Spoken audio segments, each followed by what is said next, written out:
Hello అండి. ఇవాళ మన వ్లాగ్ క్లీనింగ్‌తో స్టార్ట్ అవుతుంది. ఆఫ్టర్‌నూన్ లంచ్ ఏమో చాలా సింపుల్‌గా మెంతాకు పప్పు, అన్నం చేసుంచాను. ఇంకా మా అబ్బాయి లేవలేదనమాట. మార్నింగ్ కాఫీ పెట్టినప్పుడు పాలంతా పొంగిపోయి అలాగే ఉండి ఆ చిన్న చిన్న ఈగలొస్తాయి గదండీ! ఈ వర్షాకాలంలో అవి వస్తున్నాయి. ఇంక ఇలా అయితే అవ్వదని జెప్పేసి ఫస్ట్ తిన్నవి కాల్చింది తర్వాత కడిగించని మొత్తం ఈ గ్యాస్ బండ క్లీన్ చేసేసుకుంటూ ఉన్నాను. నేనైతే రోజు ఇవాళ నార్మల్ టైంలో అయితే ఆఫ్టర్‌నూనో లేకపోతే నైటో క్లీన్ చేసేసుకుంటానండి ప్రతిరోజు. ఈ వర్షాకాలంలో ఏంటంటే ఏదైనా కొంచెం అట్లా కింద పడిన పార్టికల్స్ అలా ఉండడం వల్ల ఇక్కడ విపరీతంగా వర్షాలు పడుతున్నాయండి ముంబైలో. ఆ ఈగలు, దోమలు బాగా వచ్చేస్తున్నాయన్నమాట. సో ప్రతిసారి రోజుకు ఒక 2 టైమ్స్ అయినా కడుక్కోవాల్సి వస్తుంది అలా ఏమైనా కింద పడిపోయాయంటే పాలు అలాంటివి. ఇంకా నా కిచెన్ క్లీనింగ్ అయితే కంప్లీట్ అయిపోయింది. ఇక మా చిన్నోడు కూడా లేచేసాడనమాట అంతలోపు. ఇంక ఇద్దరం తినేసి ఫ్రెష్ అప్ అయిపోయి నేను కూడా ఇవాళ ఏంటంటే వర్షం పడలేదు, ఎండగా ఉందన్నమాట మేము తినే టైంకి. సరే ఇంకా 2 డేస్ అవుతుందన్నమాట కంటిన్యూస్గా వర్షం పడుతూనే ఉంది. బయటికి తీసుకెళ్ళలేదు మా చిన్నోని. ఇంకా ఇవాళ అయితేనో బయటికి తీసుకొచ్చాను. వాడేమో హ్యాపీగా పరిగెత్తుకుంటూ బిల్డింగ్ మొత్తానికి ఒక కుక్క ఉందండి, నోబితా అని. దాని వెనకాల పరిగెత్తుతూ ఉన్నాడనమాట. అది పిల్లలందరితో ఆడుతూ ఉంటుంది అక్కడే ఉంటూ.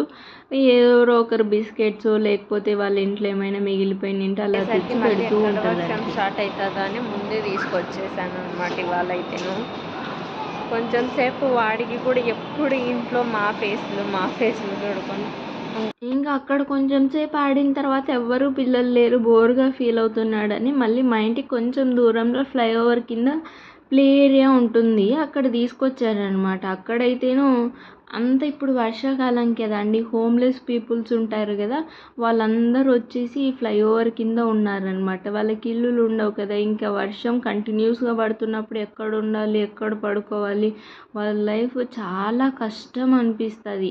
ఇటు సైడ్ మొత్తం వాళ్ళే ఉన్నారనమాట. చిన్న చిన్న బెడ్షీట్లు అవి వేసుకొని అక్కడే వండుకొని తినుకుంటూ ఆ ఫ్లైఓవర్ కిందనే మొత్తం వాష్రూమ్స్ అవన్నీ ఉంటాయన్నమాట. అక్కడ స్టే చేస్తూ ఉన్నారు వాళ్ళు.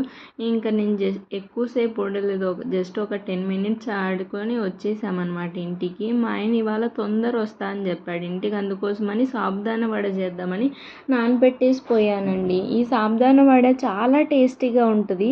ఎవరైనా చేసుకోవాలనుకునే వాళ్ళు ఈ రెసిపీ క్విక్గా చెప్పేస్తాను చూడండి. నేనైతే ఇక్కడ 2 కప్స్ సాబుదానా తీసుకున్నానండి. 2 కప్స్ తీసుకొని అవి బాగా వాష్ చేసి, మనం వాష్ చేసిన తర్వాత ఎంత వరకు అయితే లెంత్ వస్తాయో అన్నీ వాటర్ ఫిల్ చేయాలి, అంతకు మించి నిండుగా ఫిల్ చేయకూడదు అనమాట. నానడానికి అదే కరెక్ట్ కొలత, వాటర్ కూడా కొలత ఉంటుంది అనమాట. మనం ఎంతవరకు సాబుదానా వచ్చాయో అంతవరకు మాత్రమే వాటర్ పోసి కనీసం ఒక 2 అవర్స్ అన్న వదిలేయాలండి అంతే. అప్పట్లోపు ఆ వాటర్ మొత్తం పీల్ చేసుకుంటుంది. చూసారా, అసలు ఏమే కానీ వాటర్ లేవన్నమాట. ఇంకా దీంట్లోకి మెయిన్ ఇంపార్టెంట్ వచ్చేసి ఆలు, అలాగే పల్లీలండి. పల్లీలు మంచి టేస్ట్ వస్తాయి అన్నమాట. ఆలు ఏంటంటే ఉత్తి సాబుదానా వడ చేయాలంటే మనకి ముద్ద కట్టడానికి రాదు కదా, అందుకోసమని ఈ ఆలు ఉపయోగిస్తాను అన్నమాట. కొంచెం ఆలులు ఎక్కువగానే ఉడకబెట్టుకోండి, క్వాంటిటీని బట్టి మనకి వడ చేసుకోవడానికి వస్తుందా లేదా అనే దాన్ని బట్టి మనం ఆలులు యాడ్ చేసుకోవాలి. ఈ పల్లీలు వచ్చేసి ఎంత ఎక్కువ ఉంటే అంత టేస్టీగా వస్తాయి అన్నమాట వడలు. అలా ఊరికే జస్ట్ అండి చిన్నగా ఒక్క రౌండ్ తిప్పేసాను అంతే అనమాట. అవి కూడా యాడ్ చేసేసుకొని అల్లము, అలాగే మిర్చి, జీలకర్ర వేసుకొని 3 మిక్స్ చేసేసుకొని కొంచెం ఉప్పు, అలాగే కొత్తిమీర, కరివేపాకు యాడ్ చేసేసుకుంటే ఇంకా వడ కంప్లీట్ అయిపోతుంది అనమాట. మీరు ఆ ఉప్పు కారం అన్నీ చెక్ చేసుకుంటే సరిపోతుంది. ఇంకా ఈ సాబుదానా వడ చేస్తున్నంతసేపు మా పెళ్ళైన కొత్తలో డేస్ గుర్తొచ్చాయన్నమాట. పెళ్ళైన కొత్తలో మేము కర్ణాటకలో ఉండేవాళ్ళం.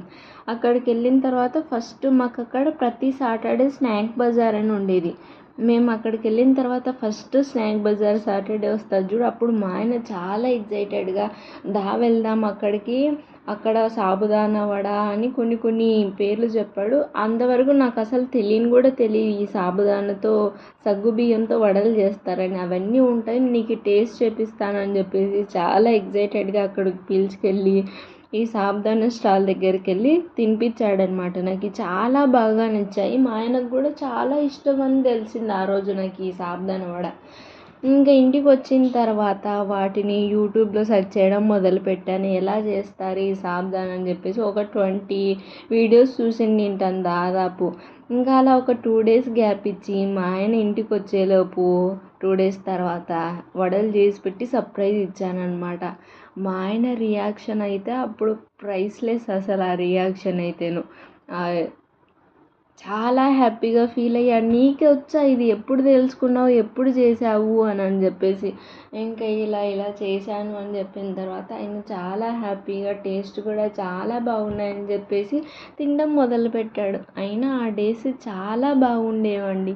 మేమిద్దరం ఎంత మంచిగా టైం స్పెండ్ చేసేవాళ్ళమంటేను ఎప్పుడు ఫోన్లు పట్టుకొని టీవీలు చూసుకుంటూ అలా కాదనమాట. ఫోన్లు పక్కన పెట్టేసి మాకు పెద్ద బాల్కనీ ఉండేది అప్పుడు ఆ ఇంటికి. బాల్కనీలో చైర్లు వేసుకొని మంచిగా ఎంతసేపు అంటే గంటలు గంటలు గడిచిపోయేవన్నమాట. అలాగే మాట్లాడుకుంటూ ఇలా ఏమైనా స్నాక్స్ చేసుకొని తినుకుంటూ మంచిగా టైం స్పెండ్ చేసేవాళ్ళం అయితే. ఇంకా అప్పుడు షిఫ్ట్లు ఉండేవి. మా ఆయనకి ఏ షిఫ్ట్ అనుకోండి, మధ్యాహ్నం వచ్చేటప్పుడు చికెన్ తీసుకొచ్చేవాడు. సాయంత్రం స్నాక్స్కి చికెన్ ఫ్రై చేసుకొని మంచిగా పైన ఫ్లోర్ ఉంటుంది కదా మిద్ది పైకి వెళ్ళి మంచిగా వ్యూస్ చూసుకుంటూ చికెన్ ఫ్రై తినుకుంటూ మాట్లాడుకుంటూ అలా చీకటి పడేంత వరకు అలా ఉండి టైం స్పెండ్ చేసే వచ్చేవాళ్ళమాట. ఆ టైం మళ్ళీ తిరిగి రాదండి. ఎవరైనా కొత్తగా పెళ్లి చేసుకునే వాళ్ళకి కలిసి వెబ్ సిరీస్ చూస్తాం, కలిసి తింటాం. అలా ఉన్న ఫోన్లన్నీ పక్కన పెట్టేసి మీరిద్దరు కూర్చొని మాట్లాడుకున్నారంటే ఆ టైం అనేది మనకి లైఫ్ లాంగ్ గుర్తుంటుంది.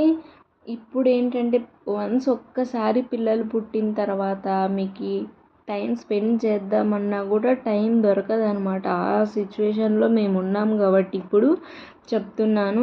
మీరు ఏమైనా కూడా మంచిగా టైం స్పెండ్ చేయాలంటే ఒకరినొకరు అర్థం చేసుకోవడానికి బెస్ట్ టైము బిఫోర్ కిడ్స్ అనమాట. కపుల్స్కి అయితే నేనైతే అది చాలా బాగా బిలీవ్ చేస్తాను. ఆ టైం వల్లనే మేము ఇప్పటికీ కూడా చాలా హ్యాపీగా మంచిగా లైఫ్ లీడ్ చేస్తున్నాం అని అనిపిస్తుంది. అలా ఆ డే గుర్తు చేసుకొని నేను మా ఆయన నవ్వుకుంటూ మంచిగా సాబ్దాన వడ తినేసి ఎంజాయ్ చేసాము. ఇంకా తర్వాత స్నాక్స్ తినడం కంప్లీట్ అయిన తర్వాత బాత్ చేసి పూజ చేసేసుకున్నాను అనమాట. నా డే అయితే ఇలా జరిగింది. మీకు కనుక మన వీడియోస్ నచ్చితే లైక్ చేసి సబ్స్క్రైబ్ చేసుకోండి. సబ్స్క్రైబ్ చేసుకోకుండా చాలామంది చూస్తున్నారు. Please subscribe to our channel. And నా ఛానల్లో చాలా లాంగ్ వీడియోస్ ఉన్నాయి. అవన్నీ కూడా ఒకసారి చెక్ చేయండి. మీకు ఖచ్చితంగా యూజ్ఫుల్గా నచ్చుతాయి అన్నమాట. ఓకేనా? బాయ్. మళ్ళీ వ్లాగ్లో మళ్ళీ కలుద్దాం.